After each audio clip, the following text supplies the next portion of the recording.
कल कयामत का दिन होगा, अल्लाह ताला पूछेगा, ऐ खैरूगंज के रहने वाले मुसलमान, तू बड़ा गरीब इंसान था, तू झोपड़ी में रहता था, तू महीने का 5-6 हजार रुपया महीना कमाता था, बड़ी मुश्किल से तेरी दाल रोटी चलती थी, तू मेरे पास क्या लेकर के आया है? वो खैरूगंज का एक कमजोर सा गरीब सा मुसलमान अल्लाह की बारगाह में कहेगा, अल्लाह मैं कुछ नहीं लेके आया हूं, मेरे पास धन नहीं है, दौलत नहीं है, खजाना नहीं है, बिल्डिंग नहीं है, मैं करोड़ों का मालिक नहीं हूं, लेकिन अल्लाह मैं तौहीद लेकर के आया हूं, तेरी तौहीद से कभी समझौता न किया, तेरे दर को छोड़ के किसी और के दर के आगे सर न झुकाया। अय अल्लाह मांगा तो तुझसे मांगा, अय अल्लाह दुआ की तो तुझसे की, अय अल्लाह भरोसा किया तो तेरे ऊपर किया, अय अल्लाह मैं तौहीद लेकर के आया हूं, मैं ईमान लेकर के आया हूं।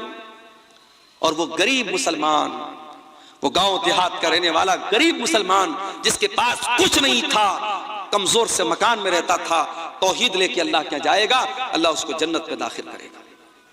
और वहीं वो आदमी जो मुंबई के और दिल्ली के और कलकत्ता के बड़े करोड़ों और अरबों के महल में रहता था, वो इंसान अल्लाह के पास आएगा और कहेगा, अय अल्लाह मैं बहुत पैसे वाला हूं, बहुत दौलत है मेरे पास, बहुत बड़ा बंगला है मेरा। अल्लाह पूछेगा, तेरे पास ईमान है क्या, तेरे पास तौहीद है क्या, तू क्या एक अल्लाह को मानता था, क्या तू एक अल्लाह पर ईमान रखता था? वो कहेगा, नहीं है अल्लाह, मैं तो मुसलमान भी अपने आप को कहता था, मेरे नाम के आगे खान भी लगता था, लोग बड़े फक्र से भाईजान करते थे, और गणेश जी का त्योहार आता था तो मैं गणेश जी की भी पूजा करता था, मैं दिवाली भी मनाता था, मैं होली भी मनाता था, अय अल्लाह मैं नमाज भी पढ़ता था और बुत के आगे भी सजदा करता था, मैं सेकुलर मुसलमान था, मैं तौहीद का मतलब नहीं जानता था, मैं तो इंसानियत के नाम पे सबको सही कहता था। वो इंसान जो दुनिया में सबको सही कहता है और अल्लाह के आगे भी सर झुकाता है और पत्थर के बुत की भी इबादत करता है, याद रखो मेरे प्यारे साथियों, अल्लाह कुरान में कहता है, इन्नल्लज़ीना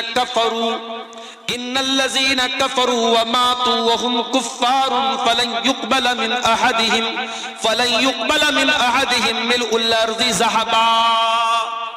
जो लोग ईमान के बगैर दुनिया से चले गए, कुफ्र की हालत में मर गए, तौहीद के बगैर मर गए, अल्लाह कह रहा है कि कल कयामत के दिन अगर वो जमीन भर के सोना भी अगर लेके आ जाए, फलन युक़बल मिन अहदिहिम, तो उनका जमीन भर के सोना भी अल्लाह कबूल नहीं करेगा।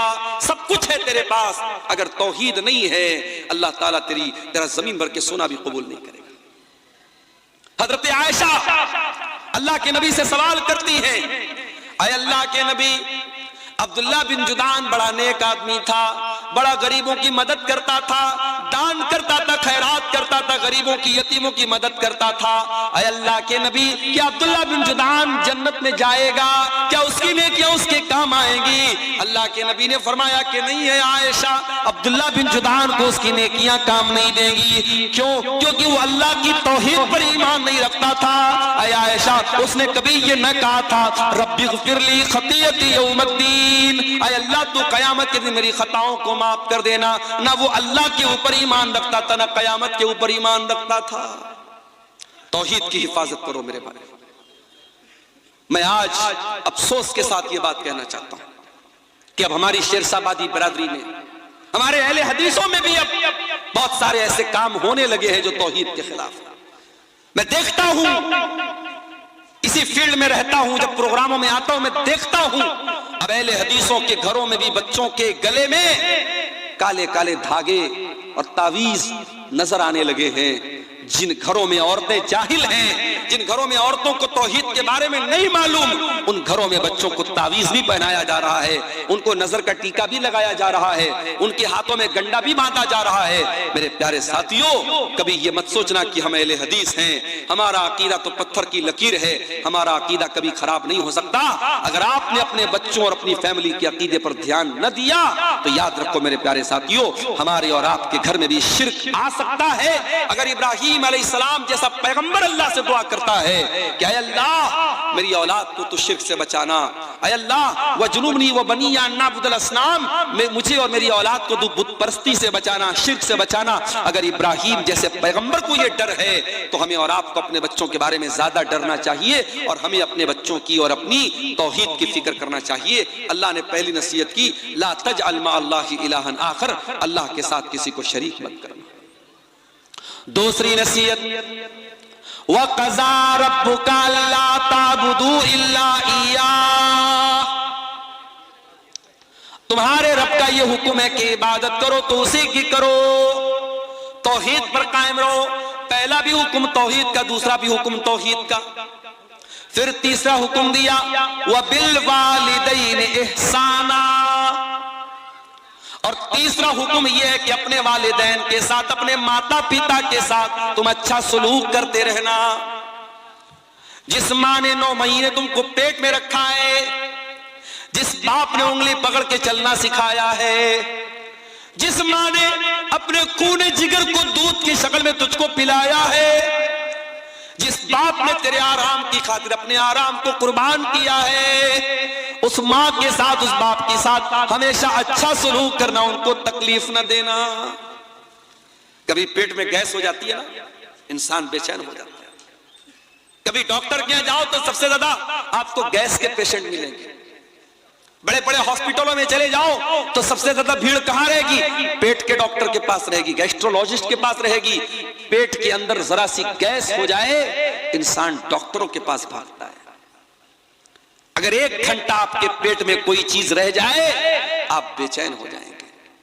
मेरे प्यारे साथियों, जिस पेट में 1 घंटा तक आप कुछ हवाओं को अपने पेट में रहने नहीं देते, थोड़ी सी गैस पेट में बन जाए तो जीना हराम हो जाता है। उसी पेट में एक औरत 9 महीने तक अपने बच्चे को रखती है। जरा कैलकुलेटर ले जाकर के चेक कर लेना कि 9 महीने में कितने घंटे और कितने मिनट आते हैं।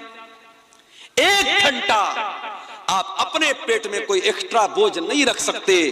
मां अपने बच्चे को 9 महीने में तकरीबन 4000 से भी ज्यादा घंटे तक अपने पेट में अपने बच्चे को रखती है।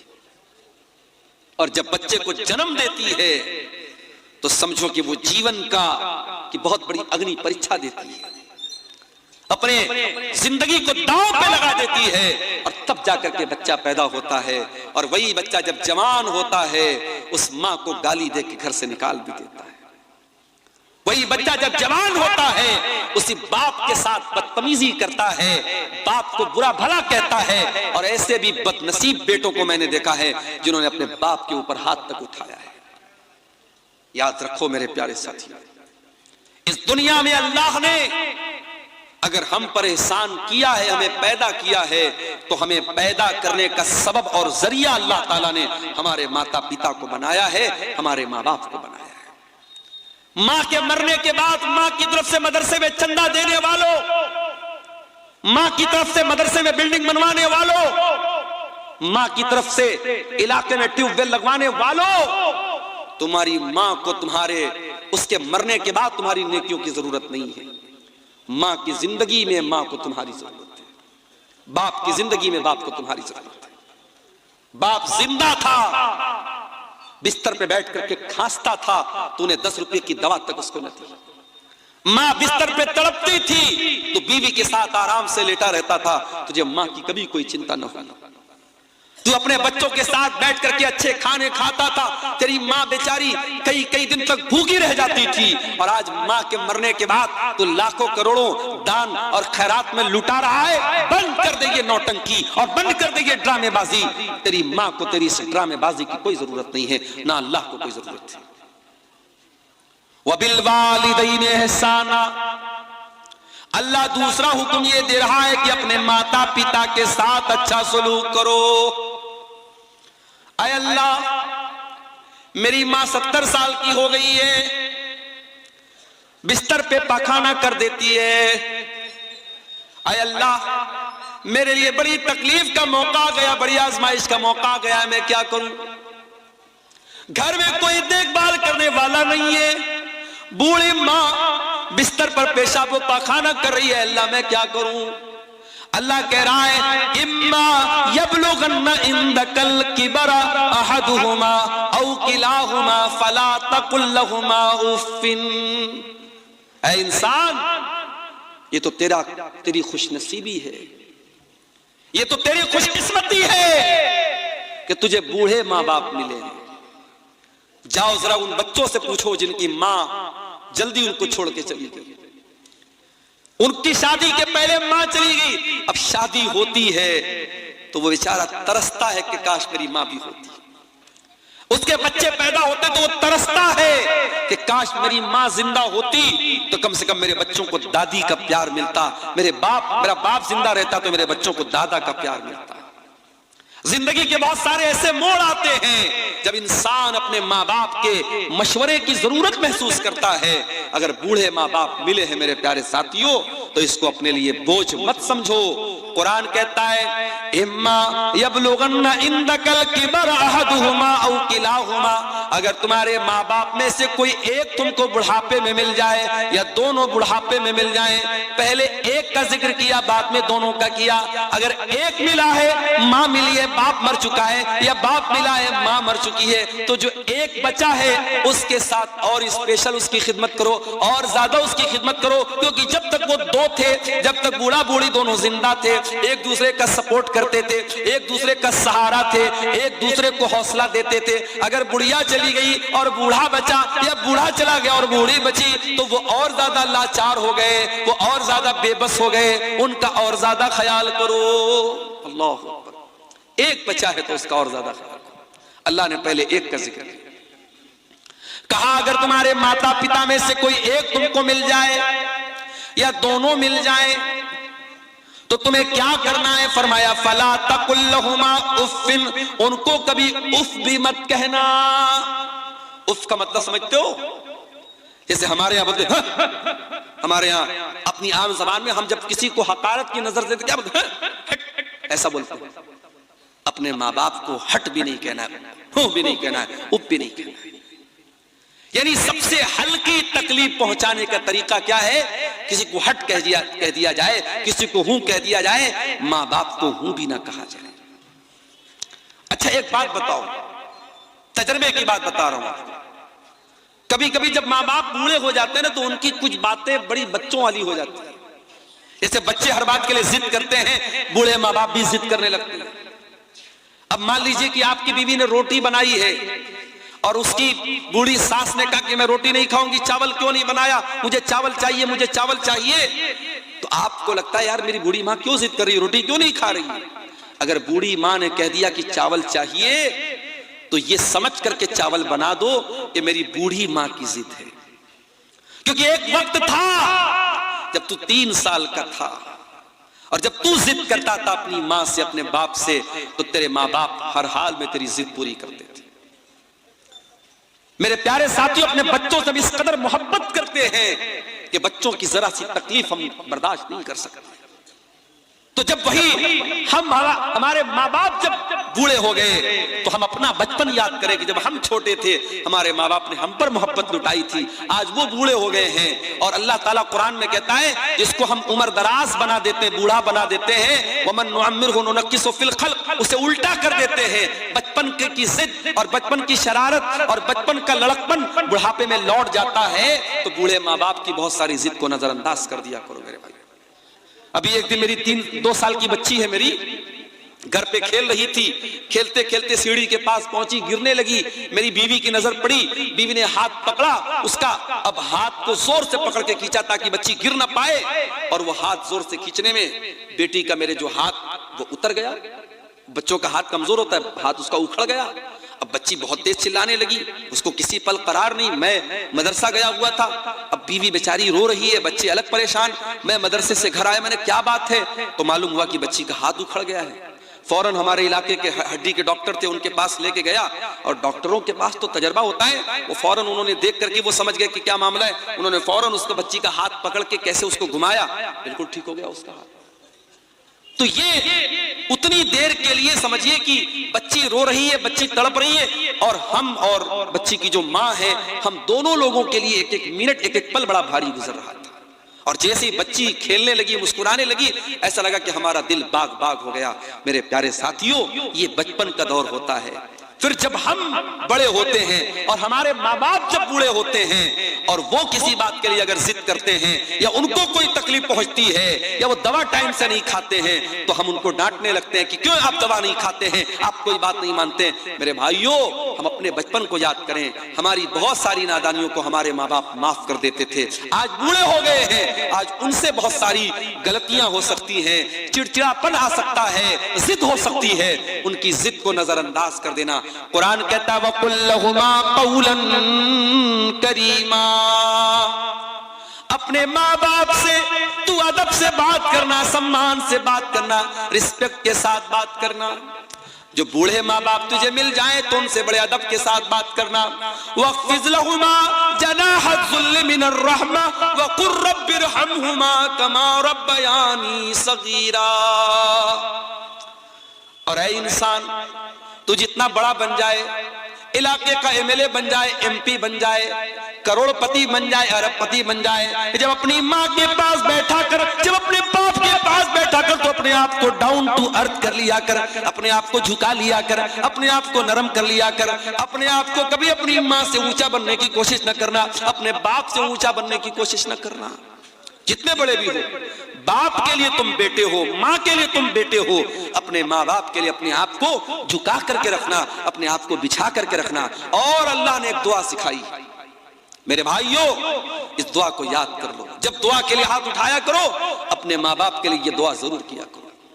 रब्बिरहमहुमा कमा रब्बयानी सगीरा, ऐ परवरदिगार मेरे माँ बाप पर रहम फरमा, जिस तरीके से उन्होंने बचपन में मुझको पाला है। यानी हमारी ये औकात नहीं है, हमारी ये हैसियत नहीं है, हमारे बस की ये बात नहीं है कि हम अपने माँ बाप का बदला उतार सके, उनके एहसानात को उतार सके। हम अल्लाह के हवाले कर रहे हैं कि ऐ अल्लाह, तू हमारे माँ बाप का एहसान तू उतार देना, तू उन पर रहम कर देना। हजरत उमर ने एक आदमी को देखा था, अपनी माँ को अपने कंधे पर बिठा के खाने काबा का तवाफ करा रहा था। अपनी बूढ़ी माँ को अपने कंधे पर बिठाकर खाने काबा का तवाफ करा रहा था। और जब तवाफ करा लेता है, कहता है कि अमीरुल मोमिनीन, ऐ हजरत उमर, आज ऐसा लगता है कि मैंने अपनी माँ का हक अदा कर दिया है, मैंने माँ के दूध का कर्जा उतार दिया है, मैंने माँ के एहसानात का बदला उतार दिया है, मैंने अपने कंधे पर बैठ करके अपनी माँ को तवाफ कराया है। हजरत उमर ने कहा, अरे तू माँ का एहसान उतारने की बात करता है, अभी तो तेरी माँ ने तुझको जन्म देते वक्त जो तेरी माँ के मुंह से जो तकलीफ की आवाज आई थी, जो दर्द की आवाज आई थी, अभी तो तूने उस दर्द की आवाज का भी हक अदा नहीं किया है। माँ ने जन्म देते वक्त जो तकलीफ उठाई थी, अभी तो तूने उस आवाज का भी हक अदा नहीं किया है। अपने माँ बाप का कर्जा हम कभी नहीं उतार सकते मेरे भाई। इसलिए अल्लाह कह रहा है कि माँ बाप के साथ भलाई करो, उनको कोई तकलीफ मत पहुंचाओ और उनके लिए दुआ करो। अच्छा, अब यहां पर एक सवाल, मैं अपनी माँ की बड़ी खिदमत करता हूं, मैं अपने बाप की बड़ी सेवा करता हूं, फिर भी मेरी माँ मुझसे खुश नहीं है, फिर भी मेरा बाप मुझसे खुश नहीं है, मेरे दिल में माँ बाप के लिए कोई बुराई नहीं है, मैं अपनी तरफ से बेहतर करता हूं, मगर मेरे माँ बाप मुझसे नाराज रहते हैं। अल्लाह कहता है रब्बुकुम आलमु बिमा फी नुफूसिकुम इन तकूनु सालिहीन फइन्नहु काना लिल अव्वाबीन गफूरा। तुम्हारा परवरदिगार तुम्हारे दिल के हालात को भी जानता है, तुम्हारे दिल के अंदर क्या है, दुनिया को पता हो या ना पता हो, अल्लाह को तो सब पता है। अगर वाकई में तुम्हारे दिल में कोई चोर नहीं है और दिल में तुम्हारे माता पिता का सम्मान है, माँ बाप की इज्जत करते हो, माँ बाप का हक अदा करते हो, और फिर भी माँ बाप को तुमसे शिकायत है, तो कोई मसला नहीं, अल्लाह माफ करेगा, क्योंकि तुम्हारे दिल के हालात को अल्लाह जानता है। तो ये दूसरी नसीहत है मेरे भाई। तीसरी नसीहत, व आतिज़ल कुर्बा हक़्क़हु वल मिस्कीन व इब्नस सबील, और अपने रिश्तेदार को भी उसका हक दो, और गरीबों को भी उनका हक दो, और मुसाफिरों को भी उनका हक दो। माँ बाप के बाद अल्लाह ताला ने रिश्तेदार का जिक्र किया है। आप अररिया के हैं, अगर आपके रिश्तेदार पूर्णिया में है, आपके रिश्तेदार कटिहार में है, आपके रिश्तेदार बंगाल में है, तो आपको पता होना चाहिए हमारे रिश्तेदार कौन कौन है। और अगर आपको अल्लाह ने दौलत से नवाजा है और आपके रिश्तेदारों में कोई जरूरतमंद है, तो आप जब ज़कात निकालें, जब दान खैरात करें, जब चंदा दें, जब सदका खैरात करें, तो अपने रिश्तेदार को तरजीह दें। रिश्तेदार की पहले मदद करें। रिश्तेदार की जब आप मदद करेंगे तो आपको डबल सवाब मिलेगा, रिश्तेदारी का भी सवाब मिलेगा और सदका देने का भी सवाब मिलेगा। आज बड़े अफसोस की बात है, एक इंसान मदरसे में बढ़ चढ़ करके हिस्सा लेता है, मस्जिद बनवाने में बढ़ चढ़ करके हिस्सा लेता है, और उसका अपना सगा भाई बेचारा परेशान हाल है, दाने दाने का मोहताज है, उसके बच्चे भूखे रहते हैं, उसके पास ढंग का मकान भी नहीं है। मेरे प्यारे साथियों, ये इंसानियत नहीं है, ये इस्लाम नहीं है, ये शरीयत नहीं है कि आप पेट भर के खाना खा लें और आपका अपना भाई भूखा प्यासा रहे। अल्लाह कह रहा है व आतिज़ल कुर्बा हक़्क़हू, अपने रिश्तेदार को उसका हक दो, वल मिस्कीन, और जो गरीब लोग हैं, जो मिस्कीन लोग हैं, जो समाज का दबा हुआ तबका है, उसकी तुम मदद करो। वब्न सबील, और कोई मुसाफिर है, यूपी से आया है, आसाम से आया है, कश्मीर से आया है, सफर में उसकी किसी ने पॉकेट मार ली, उसका पर्स चोरी हो गया, अब बेचारा वो मदद मांग रहा है, मुसाफिर है, मजबूर है, उसकी मदद करो। उसको तुम अपने माल, अपनी ज़कात की रकम भी उसको तुम दे सकते हो। अल्लाह ने माँ बाप का जिक्र करने के बाद ये तीसरी नसीहत की कि रिश्तेदार को, गरीब को और मुसाफिर को उसका हक दो। उसके बाद चौथी नसीहत, वला तुबज़्ज़िर तबज़ीरा, और अल्लाह के बंदो, माल के अंदर फजूल खर्ची ना करना, नाजायज जगहों पर अपना माल खर्च ना करना। इन्नल मुबज़्ज़िरीन कानू इख़वान अश-शयातीन, बेशक फजूल खर्ची करने वाले, शराब पर पैसा लुटाने वाले, ज़िना पर पैसा लुटाने वाले, लड़कियों के नंबर पर रिचार्ज करवाने वाले, नाजायज रिश्ता बनाने के लिए अय्याशी करने वाले और हराम जगहों पर पैसा खर्च करने वाले, इन्नल मुबज़्ज़िरीन कानू इख़वान अश-शयातीन, वो शैतान के भाई हैं। पैसा हमारा नहीं, कोई ये ना कहे पैसा मेरा है, नहीं, हमारी क्या औकात है मेरे भाई, पैसा अल्लाह का है, अल्लाह ने हमको दिया है, अल्लाह ने हमको दिया है। अल्लाह चाहता तो हमें ना देता। और ये भी याद रखो, दुनिया में दौलत इंसान के टैलेंट से नहीं मिलती, इंसान के इल्म से नहीं मिलती। बड़े बड़े आलिम हैं, बड़े पढ़े लिखे लोग हैं, बड़े बड़े डिग्री वाले लोग हैं, वो तरस रहे हैं, बड़ी मुश्किल से अपना घर चला रहे हैं, और जाहिल और अंगूठा छाप लोग करोड़ों कमा रहे हैं इसी दुनिया में, इसी इलाके में। आप देख लीजिए, पटना के अंदर मैंने देखा ऐसे ऐसे लोग ओला बाइक चला रहे हैं जो इंजीनियरिंग पढ़े हुए हैं और बड़ी आला तालीम हासिल किए हुए हैं, और क्या कर रहे हैं, वो बाइक चला रहे हैं किराए पर, मुसाफिरों को बिठा बिठा के, यानी जो काम ऑटो का होता है, रिक्शा का होता है, वो बाइक का वहां काम हो रहा है, ओला बाइक चला रहे हैं। तो पढ़ाई लिखाई से पैसा नहीं का ताल्लुक नहीं है मेरे भाई।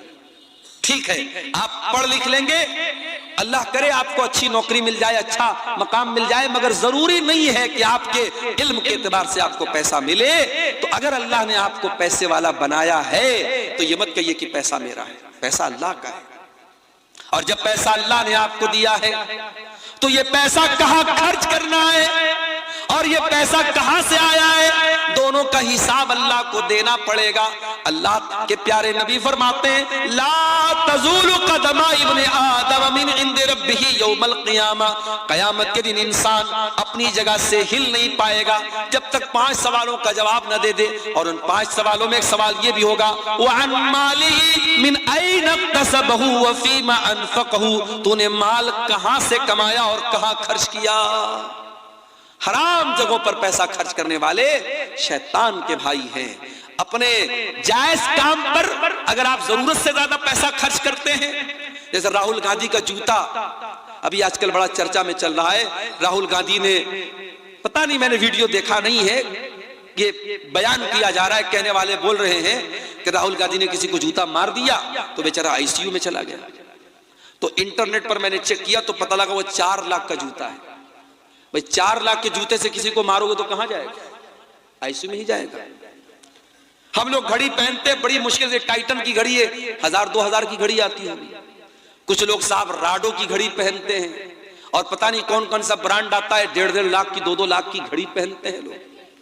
तो घड़ी पहनना तो जायज है, लेकिन इसमें आप हद से ज्यादा पैसा खर्च करेंगे तो ये इसराफ है। जूता पहनते हैं लोग 4-4 लाख का जूता, ये इसराफ है मेरे भाई। किसी बहुत बड़ी बॉलीवुड की हीरोइन की शादी थी, बनारस से उन्होंने अपनी शादी का लहंगा सिलवाया था। बनारस तो जानते हैं आप, साड़ी का गढ़ है और कपड़े का गढ़ है। तो मैं नाम नहीं लूंगा हीरोइन का, वरना आप लोग कहेंगे मौलाना को हीरोइनों का नाम भी आता है। उस हीरोइन के लहंगे का कपड़ा बनारस से तैयार हुआ था और उस लहंगे में ओरिजिनल गोल्ड जो होता है, सोना, उसकी जरी इस्तेमाल हुई थी, उसका तार इस्तेमाल हुआ था और कई लाख का वो लहंगा था। और ये आज से मैं 15 साल पहले की बात बता रहा हूं। एक हीरोइन की शादी हुई तो उनका लहंगा बनारस से तैयार हुआ था। ये बताने के लिए कि हम कट्टर नहीं हैं, हम सख्त नहीं हैं। सोशल मीडिया पर, चाहे वो ट्विटर हो, चाहे वो फेसबुक हो, चाहे वो व्हाट्सएप के स्टेटस हो, चाहे इंस्टाग्राम की स्टोरी हो, मुख्तलिफ सोशल मीडिया के प्लेटफॉर्म्स पर वो क्रिसमस की मुबारकबाद भी देते हैं। मेरे अजीजों, हम और आप इंसान हैं, लेकिन इंसानों में अल्लाह ताला ने, करोड़ों इंसानों में हमें और आपको अल्लाह ताला ने बहुत बड़ा करम यह किया कि हमें और आपको मुसलमान बनाया है। हम मुसलमान हैं और हमारा इस्लाम हमको यह बताता है कि अल्लाह एक है, न तो वो किसी का बेटा है न उसका कोई बेटा है। कुरान करीम की सबसे छोटी सूरतों में से एक सूरत है सूरह इखलास, जो हमारे बच्चे बच्चे को याद है। और जिस सूरत के बारे में अल्लाह के नबी ने फरमाया कि ये सूरत करीमा 1/3 कुरान के बराबर है, 1/3 कुरान के बराबर है। बाज़ उलमा कहते हैं कि 1/3 कुरान का मतलब ये है कि अगर कुरान को हम सब्जेक्ट के एतबार से, टॉपिक के एतबार से अगर कुरान को बांटेंगे तो कुरान का 1/3 तौहीद है और सूरह इखलास के अंदर सिर्फ और सिर्फ तौहीद बयान की है। कुल हुवल्लाहु अहद अल्लाहुस समद लम यलिद वलम यूलद वलम यकुल लहू कुफुवन अहद। चंद आयतों में अल्लाह ताला ने पूरी तौहीद का खुलासा बयान कर दिया। कुल हुवल्लाहु अहद, नबी आप ऐलान कर दीजिए, बता दीजिए, कह दीजिए कि अल्लाह एक है। अल्लाह एक है, अल्लाह अकेला है। सारी कायनात को, सारी दुनिया को अकेला वो चला रहा है। कोई उसका साजी नहीं है, कोई उसका शरीक नहीं है, कोई उसका पार्टनर नहीं है। कुल हुवल्लाहु अहद, अल्लाह एक है। अल्लाहुस समद, और वो अल्लाह बेनियाज है, समद है, सबको उसकी जरूरत है, उसको किसी की जरूरत नहीं है। सब उसके मोहताज है, वो किसी का मोहताज नहीं है। दुनिया में जितने झूठे माबूद हैं, जितने माबूदाने बातिला हैं, या जिनको इंसानों ने माबूद बनाया है, आप देखें वो खाना भी खाते हैं, वो पानी भी पीते हैं, वो पेशाब और पाखाना की भी उनको जरूरत पेश आती है। लेकिन अल्लाह तबारक व तआला इन तमाम चीजों से पाक है। उसे ना खाने की जरूरत है, ना पानी की जरूरत है। सारी दुनिया को चलाने के बावजूद उसको ना आराम की कोई जरूरत है, न नींद आती है, न सोता है वो। आयतल कुर्सी में हम यही बात कहते हैं, अल्लाहु ला इलाहा इल्ला हुवल हय्युल क़य्यूम। अल्लाह के सिवा कोई माबूद नहीं है, वो जिंदा है, हमेशा से है और हमेशा रहेगा। अल क़य्यूम, सारी कायनात को कायम रखने वाला, सारी कायनात को चलाने वाला है, समस्त ब्रह्मांड को चलाने वाला है। ला ताखुज़ुहु सिनतुन वला नौम, न तो उसको नींद आती है न ऊँघ आती है। हमारे ड्राइवर साहब आए हैं पटना से, बड़े आराम से वो 400-450 किलोमीटर गाड़ी चला के आते हैं। और फिर ऐसा भी हुआ है कि हम पटना से अररिया आए, किशनगंज आए और रात ही में फिर निकलना भी है, लेकिन अल्लाह ताला ने, ड्राइवर है, उसको इतनी ताकत दी है, इतना स्टेमिना दिया है, वो बेचारा गाड़ी चला के आता है, फिर वापस भी जाता है। हालांकि लोग बताते हैं कि ड्राइवर के बगल में जो इंसान बैठता है ड्राइवर की सीट के पास वाली सीट पर जो बैठता है उसको कभी सोना नहीं चाहिए, मगर हमारे उस ड्राइवर ने कहा कि नहीं शेख आप सोइए, हमें कोई टेंशन नहीं, हम गाड़ी कोई गाना भी नहीं सुनते हैं, कोई म्यूजिक भी नहीं, खामोशी से अपनी गाड़ी चला रहे हैं। अब मैं अगर रात भर का जगह हूं और तकरीर के बाद तो वैसे भी बॉडी थक जाती है, तो मैं उनके बगल में कभी बैठा बैठा मैं सो जाता हूं, मुझे नींद आने लगती है, या नींद नहीं आती तो कम से कम ऊँघ आने लगती है। इंसान को ऊँघ आने लगती है, यानी वो नींद का एक खुमार चढ़ने लगता है। इंसान की पहचान यही है मेरे प्यारे साथियों, इंसान जब थक जाता है तो सोने लगता है, उसे आराम की जरूरत है, उसे नींद की जरूरत है। या अगर नींद नहीं भी ले रहा है, बहुत मजबूत है, लेकिन अगर कई रातों का जगा होगा तो ऑटोमेटिक उसकी आंखों में नींद आने लगेगी, ऊँघ आने लगेगी, बदन भारी होने लगेगा। अल्लाह तबारक व तआला को न नींद आती है न ऊँघ आती है, न वो सोता है न उसे ऊँघ आती है, न नींद का खुमार आता है। अल्लाह ताला नींद और आराम से भी पाक है मेरे प्यारे साथी। कुल हुवल्लाहु अहद, अल्लाह एक है, अल्लाहु समद, अल्लाह बेनियाज है, उसको किसी की हाजत नहीं, किसी की जरूरत नहीं है। कोई तहज्जुद पढ़ने वाला ये न समझे अल्लाह मेरे तहज्जुद का मोहताज है, कोई अल्लाह की राह में चंदा देने वाला, ज़कात देने वाला, दान देने वाला, खैरात देने वाला ये न समझे अल्लाह को मेरे माल की जरूरत है। नहीं, अल्लाह को तेरे माल की जरूरत नहीं। अरे तू क्या, तेरी औकात क्या, तुझे तो माल देने वाला भी अल्लाह है, तुझे इस लायक बनाने वाला भी अल्लाह है कि तू दान दे रहा है। अल्लाह चाहता तो तुझे दान लेने वाला बना देता, ये तो तू अल्लाह का शुक्रिया अदा करके उसने तुझको देने के लायक बनाया। ये बात भी याद रखिए, सारी दुनिया के लोग मिल करके अगर अल्लाह ताला की इबादत करें, नमाजी बन जाएं, तहज्जुद गुजार बन जाएं, अल्लाह की शान में कोई इजाफा होने वाला, उसकी इज्जत में कोई बढ़ोतरी होने वाली नहीं है। वो पहले भी इज्जत वाला था, हम नमाज पढ़े तब भी इज्जत वाला है, हम नमाज न पढ़े तब भी वो इज्जत वाला है। ये तो हमारी बदनसीबी है। अब्दुल गफ्फार साहब से हम मोहब्बत करते हैं, उनको व्हाट्सएप पर मैंने मैसेज किया, मौलाना मुझे आपसे एक जरूरी बात करना है।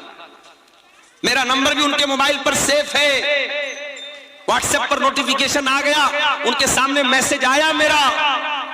एक दिन गुजरा, 2 दिन गुजरा, मैं फिर मैसेज मैंने किया कि आप क्यों मेरे मैसेज का जवाब नहीं दे रहे हैं। उन्होंने बार बार मेरे मैसेज को देखा और इग्नोर किया। अब सोचिए अगर आपकी दोस्ती है अब्दुल गफ्फार साहब से और आपके साथ अब्दुल गफ्फार साहब ने ऐसा किया तो आपको कैसा लगेगा। हालांकि मैं ये भी बता दूं आपको, मेरा नंबर चूंकि बहुत लोगों के पास है तो बहुत फालतू मैसेजेस भी आते हैं, और फिर बहुत सारे ग्रुपों में भी लोगों ने जोड़ रखा है, ग्रुपों के मैसेज अलग आते हैं। तो कभी ऐसा होता है कि किसी आदमी का मैसेज आया मैं नहीं देख पाया, ये मुमकिन है। अभी एक प्रोग्राम था मेरा कलियाचक में, और यही पटना से बाई रोड मुझको कलियाचक जाना था।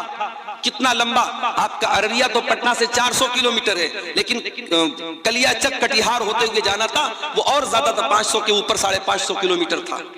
अब वहां जिस आदमी ने मुझसे जलसे की तारीख ली थी वो फोन कर रहा है, वो मैसेज कर रहा है, फिर किसी और का फोन आ रहा है, कहां पहुंचे मौलाना साहब, फिर तीसरे का फोन आ रहा है, कहां पहुंचे मौलाना साहब, फिर मैसेज आ रहा है व्हाट्सएप पर, कहां पहुंचे आप, लोकेशन भेजिए, लोकेशन भेजिए।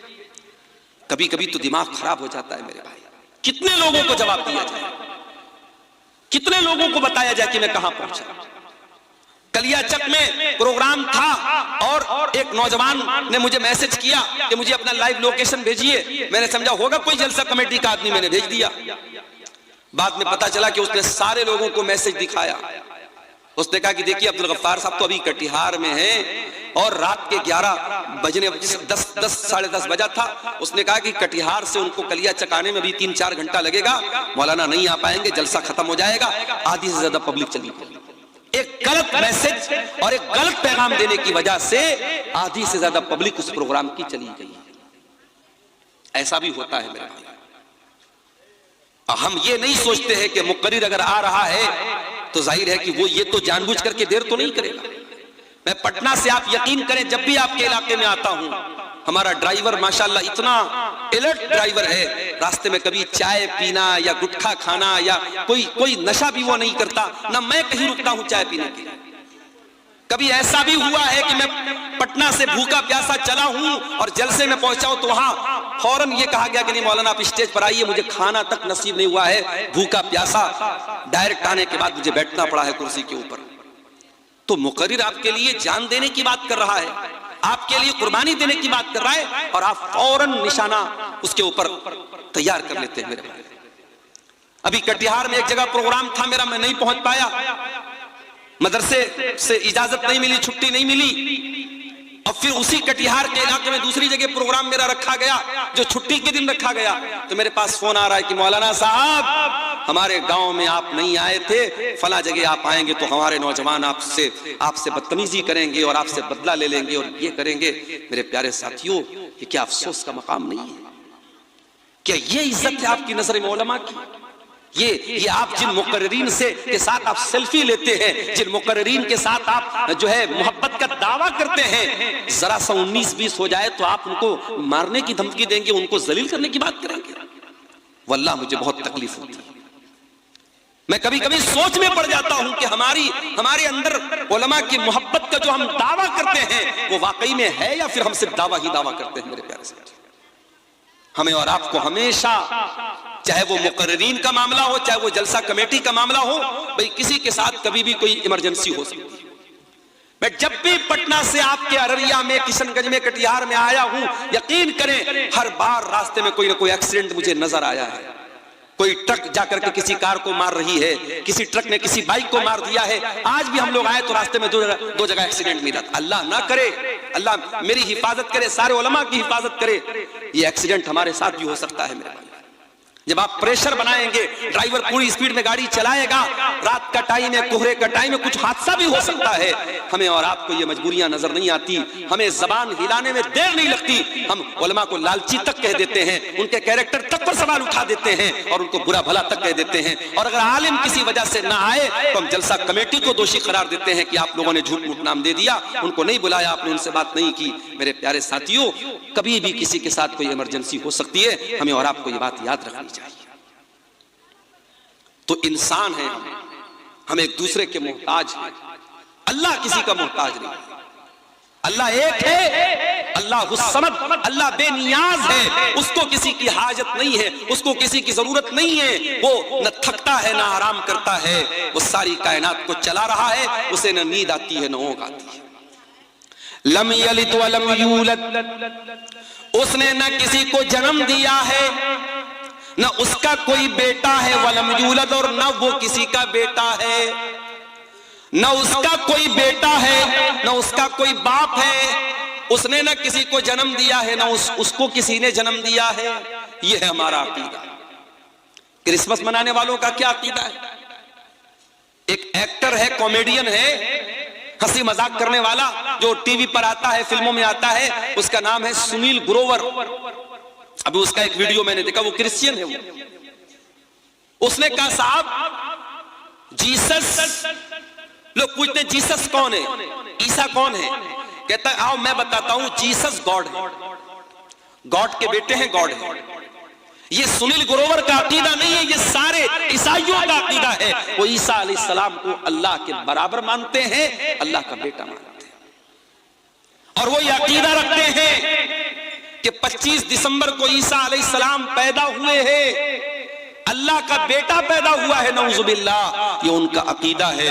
और हम बड़े मानवतावादी और बड़े सेकुलर, हम जाकर के कहते भाई तू अल्लाह के बेटे की पैदाइश की खुशी मना रहा है, मैरी क्रिसमस, मैरी क्रिसमस, मुबारक हो तेरा ये त्योहार, हम उससे मुबारकबाद दे रहे हैं।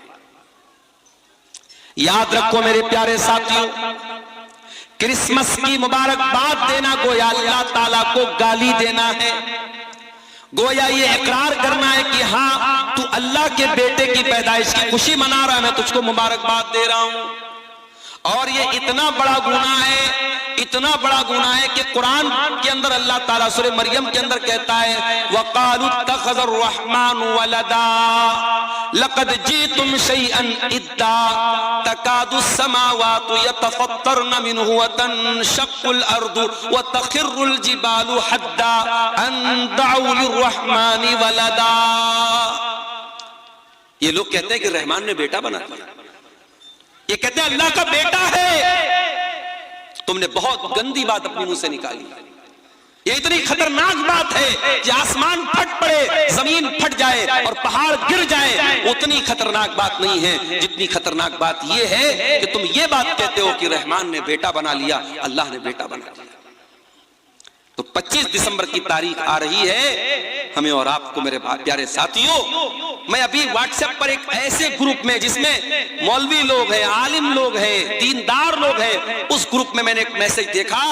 एक साहब कह रहे थे माशाअल्लाह मेरी बेटी ने स्कूल में बड़ी अच्छी पेंटिंग बनाई है, और उन साहब की बेटी ने जो पेंटिंग बनाई थी, पेंटिंग में सेंटा क्लॉज की फोटो बनी थी, जो क्रिसमस के मौके पर आके बच्चों को मिठाई बांटते हैं, टॉफी बांटते हैं, उनकी फोटो बनी थी, और नीचे लिखा हुआ था मैरी क्रिसमस। ये मुसलमान की लड़की जो स्कूल में पढ़ रही है उसने ये पेंटिंग बनाई है, और उसका नमाजी बाप और उसका दीनदार बाप उस पेंटिंग को व्हाट्सएप पर डाल रहा है और दुनिया को बता रहा है कि मेरी बेटी ने बहुत अच्छी पेंटिंग बनाई।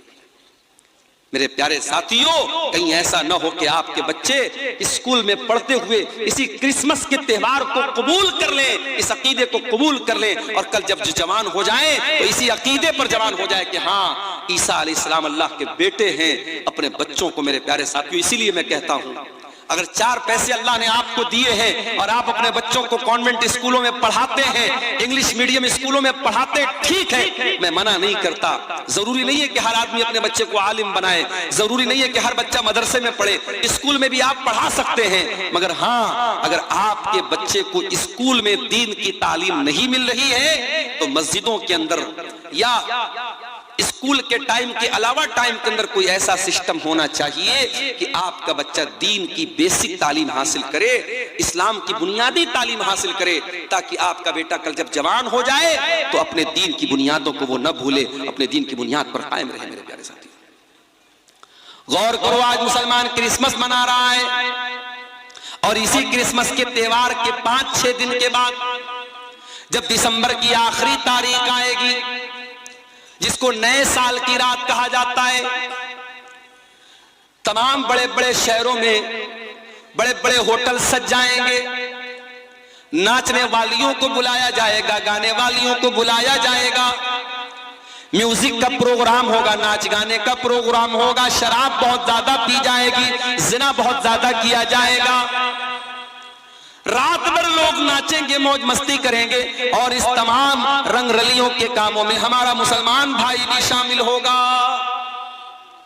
और सिर्फ मुंबई की बात नहीं कर रहा हूं, सिर्फ दिल्ली की बात नहीं कर रहा हूं, सिर्फ कलकत्ता की बात नहीं कर रहा हूं, अब आपके कटिहार में, आपके किशनगंज में, आपके पूर्णिया में, आपके अररिया में, आपके फॉरबिसगंज में, आपके सिलीगुड़ी में, आपके न्यू जलपाईगुड़ी में, आपके दार्जिलिंग में, ये तमाम आपके करीब के जो बड़े बड़े शहर और इलाके हैं, वहां भी नए साल का पूरा जश्न मनाया जाता है, बड़े महंगे महंगे होटल बुक होते हैं, और आपके मुसलमान नौजवान भी इन बुराइयों में शामिल होते हैं। मेरे प्यारे साथी, अल्लामा इकबाल ने सही कहा था, वज़ा में तुम हो नसारा तो तमद्दुन में हुनूद, ये मुसलमान है जिन्हें देख के शर्माए यहूद। ये कैसे मुसलमान हैं जिनको देख के यहूदी भी शर्माते हैं।